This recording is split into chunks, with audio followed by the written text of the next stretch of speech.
Hi everyone, this is your favorite friend Jay or Jailan Salah as you formerly know her. Film critic at In Session Film. Keith loves movies and Geek Vibes Nation. Today I have like a fan favorite on the Jay Days reviews. One of my dear podcaster friends, like Stone Gasman, or as we formerly know her, Christopher Kulik. Chris is always there talking about movies. He has this amazing YouTube commentary channel where he just gives amazing audio commentary on films. He sometimes brings in directors. Sometimes he just, puts his input out into the world. But we talked about films a lot, and I think we're now two familiar faces for you. Today, we picked a film that we both love so much, or we just have a lot to say about it. It's Benny and June, directed by Jeremiah Chechik and starring Aidan Quinn, Johnny Depp, and Mary Stuart Stevenson. And I don't know, Mary Stuart Marston, sorry, Masterson. Masterson. Yes. Masterson, yes. And Julian Moore in a very sweet and minor. Okay, there it is. Role. And I'm just so happy to hear what you have to say about it, first of all, Chris. Well, and don't forget it also has Oliver Platt, who was in Dangerous Beauty that we talked about very Oliver was in a recently. lot of 90s films. He did a lot. He did, okay. I'm going to be perfectly honest with you. I don't remember seeing Benny and June in the 90s, although it seems like it's almost like, how did you even miss it? Exactly. It seemed this is a this is a sleeper in every sense of the term, and I regret missing it in the 90s.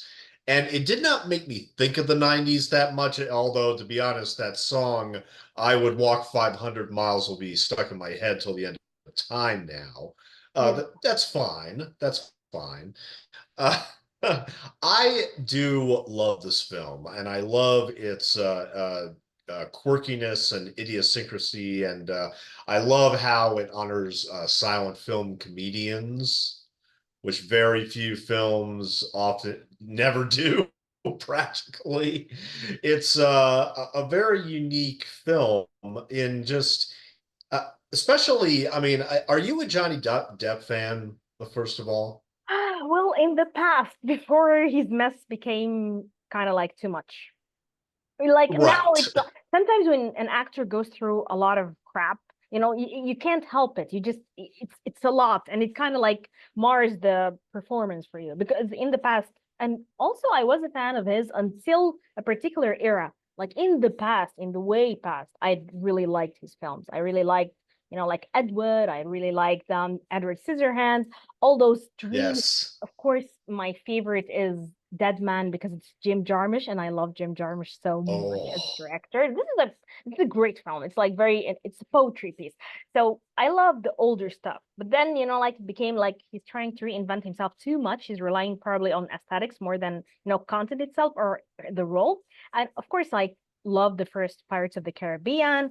So yeah, there was a stage when I really loved the old stuff so much, but then I think he got too messy, even performance wise. And I was like, oh no, not a fan anymore.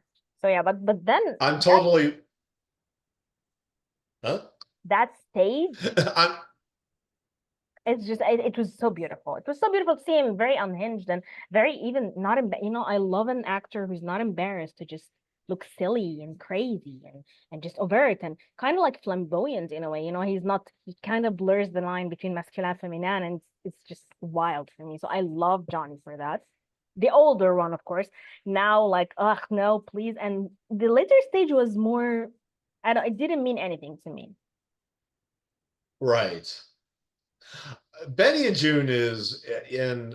Johnny Depp is not one of my favorite actors, but I like my fair share of movies with him in. Benny and June is definitely in the top three. If Definitely. this is an Ed Wood, this is an Edward is Ed Wood. perfect. Edward is just Yeah, divine. it's a tough call. But I like what Depp does here, where I mean, honestly, I don't know if people have different interpretations about his character and where he came from and everything. To me, I looked at him as just basically a lost clown So cool. that sort of just ends up into the lives of Benny and June, played by Aidan Quinn and Mary Stuart Masterson, their brother and sister. She has a few eccentricities, a few idiosyncrasies that apparently she has to walk around with one of those mental health checkup cards where, please contact if she does something weird, and she has a bit of a scary relationship with fire, but otherwise she's a very normal, yeah, She's loving neurodivergent, and sister.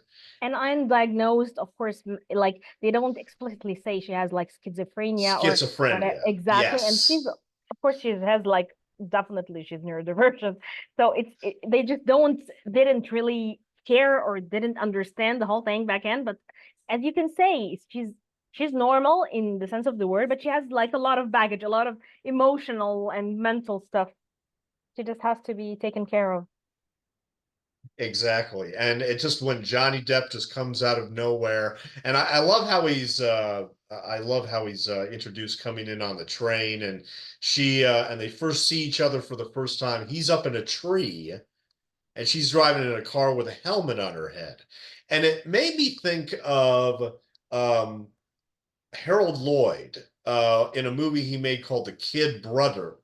Yeah, The Kid Brother, where he would um he just met a girl. They have to say goodbye to each other. He climbs a tree and the camera follows him all the way to the top of this tree where they exchange goodbyes again and again and again. Wow. And he eventually falls down the tree and starts picking at flowers and everything. Yeah, that's what it made me think of. I don't know if that was supposed to be a direct reference, but that immediately made me think of Harold Lloyd and the Kid Brother in that wonderful, wonderful scene.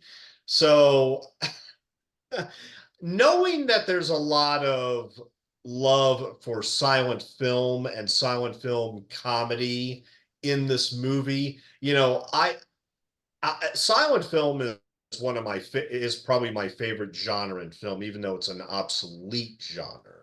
Exactly. I've done my fair share of research in silent film, and I mean, of course, I recognized a lot of little Easter eggs and everything. But what I watching it again, and this was like my second or third time watching it. Watching it again, the one that impressed me the most on a performance level was actually Aidan Quinn Eden was in the wonderful. in the as Benny, because he has to undergo so many changes for his character. His character arc is fascinating in how he deals with not only his sister but also this guy that comes in out of nowhere and changes their lives for the better, even though it's a little bit scary where it may be going. Exactly. And at the same time, I feel like it's a love letter to caregiving. Like this caregiver, they give him Mm, really the importance and they give him like the enough time for us to explore him and see the difficulties he's going through, even how his sister's eccentricity has kind of like copied on him, so that when he's trying to date, you can see a bit of June on him. Like the first time he's going with Julian Moore, and you can see him, he's like just putting his foot on the table, he's walking around, and she's like, oh, slow down. And I love this because it's kind of wearing down on him how sometimes he became too selfless. Like he's a very good brother, he's a loving brother. And I remember now it's such a different way to look at it as an adult now, someone in my 30s, as opposed to when I watched it as a kid, because I love this movie as a kid, as a teen, And it's like, oh my gosh, he's like the villain. I love them. I love Sam and June. No, I really like Ben more now because I understand Ben and I understand the difficulties he is going through. I understand the sacrifice he made to take care of his sister, to kind of like put these two siblings, like together and help not let the family fall or the house fall. So he's brilliant. The eye work that he does is beautiful blue eyes, and the pain, the feelings, the love that he has for his sister, but his frustration.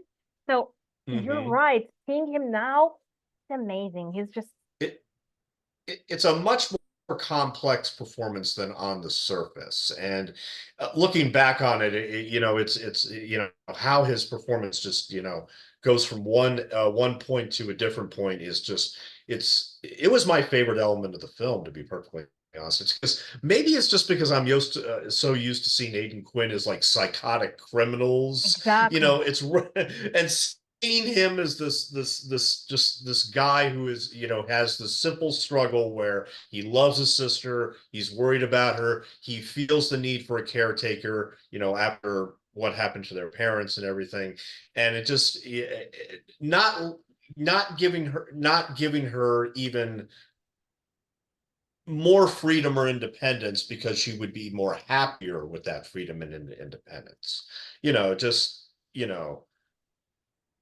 I, I mean, whatever needs to be arranged in the future, whether it's with medication or whatever the case may be, you know, give them room, give them, let them do what independent, they want in their own space, in their own world. so that they grow and become even better versions of themselves. And at the same time, she kind of gives him Yes. back because it felt like it was very one-sided relationship where he just pours in, she takes, and her growth is inhibited and his life doesn't move on. But Hmm. now that you see it, the way he has to let her go, it's also good for him. It's healthy for him. He needs it.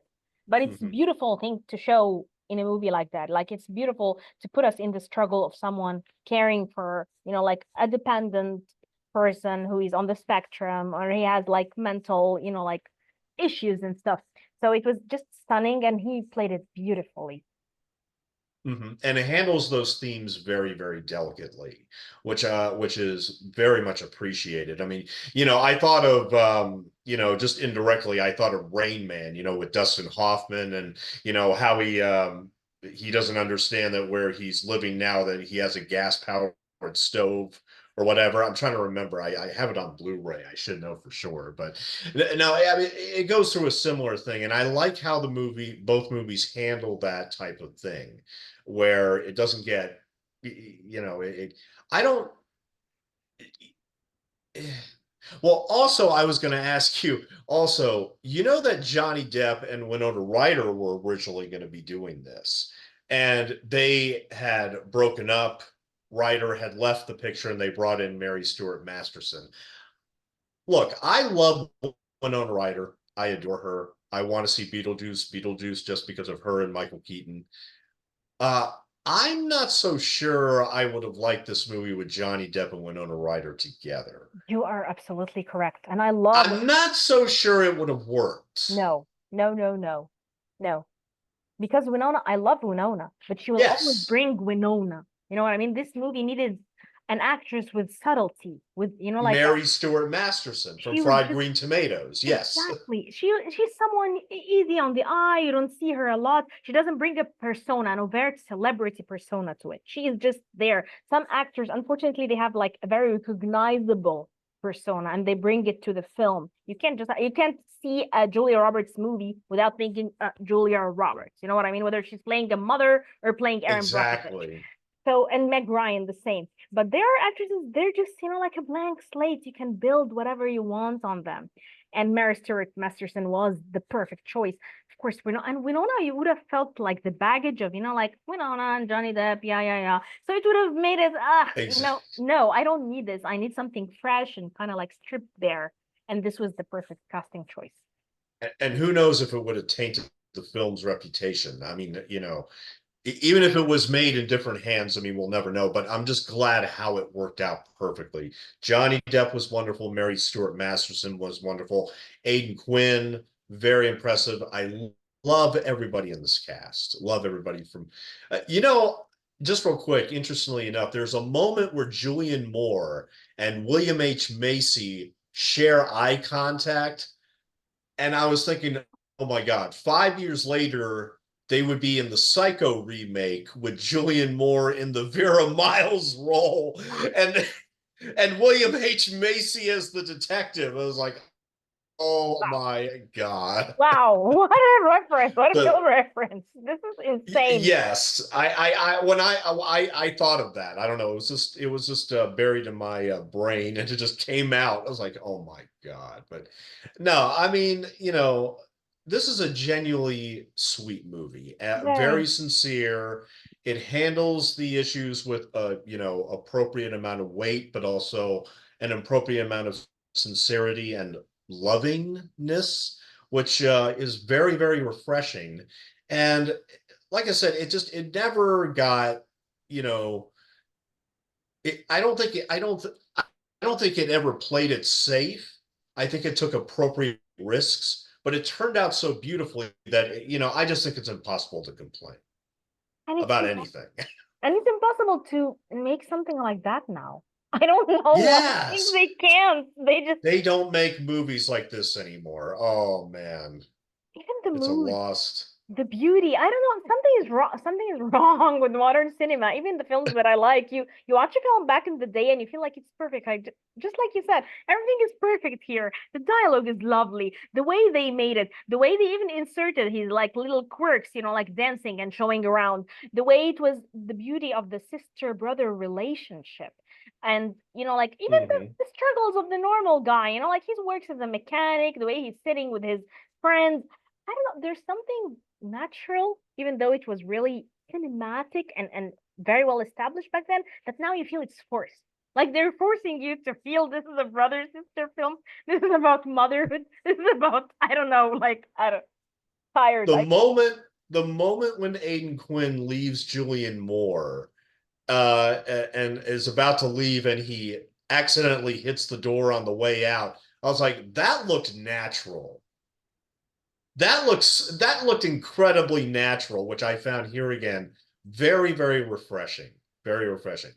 And I like how the songs are memorable, but there's only like a handful of them. They don't overload it with like 90s nostalgia level hits. I mean, you get the 500 mile song, you get a Joe Cocker tune, but here again, they don't rely on the soundtrack to sell what this movie should have, which is, it's about human relationships and about, how people can bring joy into other people's lives without you having to worry about affecting their eccentricities in potentially nervous ways or whatever.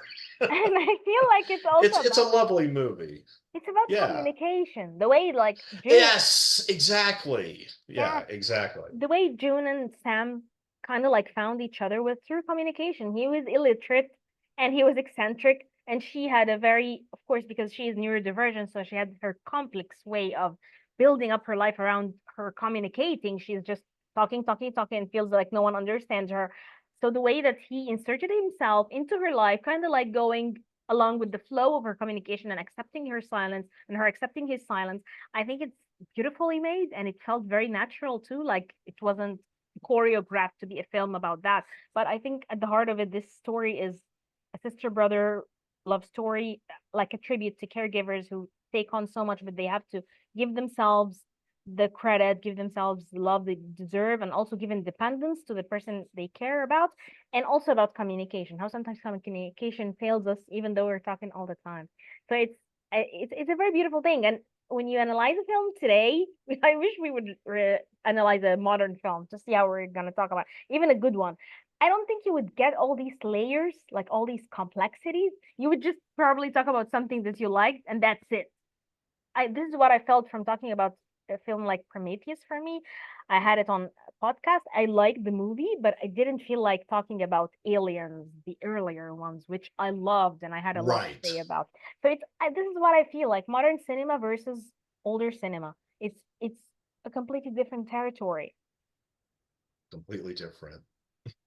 Completely different. Exactly. Exactly. But all I can say is that I'm just so happy that I that I revisited Benny and June. I'm so happy I did because It's a feel good it's movie, a gem of the it's a hidden gem of the decade, I feel. very much. It definitely is. And it's a Yeah. very 90s film too. Like there's this 90s film vibe that you feel very evident in it. It's a very 90s film. Hmm. Yes, in Definitely. many, many ways. Exactly. Hmm. Hmm. Mm. And okay, so do you enjoy other performances for Mary Stuart Masterson? Because I think there is a lot. There's the John Hughes film. What is it called? Oh, some Some kind of wonderful. I kept wondering all throughout Benny and June, what happened to her? Yeah, and she ended up doing a lot of TV work. But it was Fried Green Tomatoes kind of catapulted her to you know, quasi stardom. And then she did this movie, and then she did hardly anything afterwards. So she just kind of disappeared off the screen not too long after that point. It's a shame. I mean, because she is lovely in this movie, and I think that I think that she plays the character extremely well, and I think that she does it justice. Absolutely. She's Definitely. really good. She's really good. I think also because she's more of a character actress rather than, like an actress kind of like Yes. Yeah, what I feel. exactly. And they rarely know what to do with them in Hollywood. Like you feel like, yeah, you've had your course, hello, goodbye. Why, guys? Like with character Hmm. actors, it's kind of different. You see a lot of character actors and they're still maybe going on strong now, but with character actresses, they're like, I don't know what to do with you. You can't be, like a glamorous Yeah. starlet. Hmm. Go in the disappear down memory lane. Disappear and end up getting those TV miniseries. Yes, Yes. yes. Yeah. Or streaming miniseries now. I mean, God, the world's changed since since '93. Changed a lot, and now we have a lot to stream, a lot to listen. Yeah. A lot Oh, to stream. Yes. Yes. so what are you working on right now? Like, what are you planning? What are you preparing?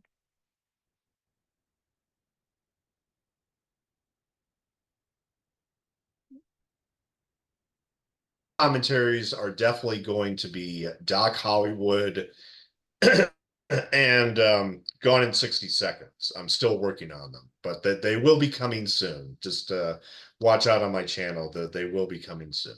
Wow. So will you be like talking to directors or you just be like Chris Oh commentating? no, it's just going to be me this time. I always try to reach out somebody that worked on the production, but I wasn't able to get anybody this time. So just keep moving. That's perfect. That's lovely. Okay. It just, I want to recommend Benny and June to everybody having a bad day. Just put it on, feel the nostalgia in a way. There you go. Yes, yes. Look at this and look at how beautiful. Wow. Yeah, it looks lovely on Blu-ray, and you can get this for, you know, um, a decent price. You know, it's not expensive. So Exactly. So physical media, preserve physical media. We need to buy it, buy it, buy it. yes, yes, yes, because one day they might just take it off all streaming platforms and you will never know where to find films anymore. It's just so sad. Yep. Scary and sad. Scary and sad. Physical media, watch Benny and June. Tell us what you think. If you want us to talk about another movie, we're here for you. Chris, thank you so much. This was an amazing episode. Thank you, Jay. This has been a truly amazing episode. Thank you very much.